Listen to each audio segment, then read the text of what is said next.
করবো সেটি হলো আজকে রাতের সম্পর্কে। বলুন তো আমরা এই রাতের জানা পেয়েছি, আমাদের রাতের জানা পেয়েছি কিনা? আমরা আমাদের নামে জানা পেয়েছি, আমরা রোজা কার জন্য পেয়েছি? নামের কারণে পেয়েছি। নামাজ কার জন্য পেয়েছি? নামের কারণে পেয়েছি। নবী আকরাম সাল্লাল্লাহু আলাইহি ওয়াসাল্লাম মিরাজে গিয়েছিলেন বলেই আমরা নামাজ পেয়েছি, তাই না?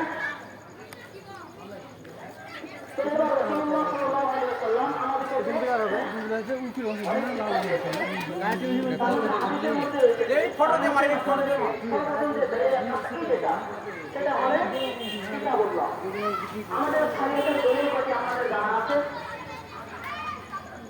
আমি জানি ইনশাআল্লাহ।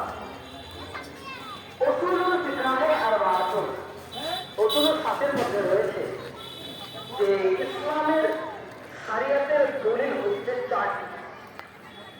ভালো করে আপনারা মনোযোগ দিয়ে শুনবেন। শরীয়তের দলিল কয়খানা? মোট চারখানা। প্রথম নম্বর কি? কিতাবুল্লাহ, মানে আল্লাহর কিতাব, যেটা হলো কোরআনুল কারীম, কোরআনুল হুদা, কোরআনুল নূর, কোরআনুল মাজিদ, কোরআন শরীফ।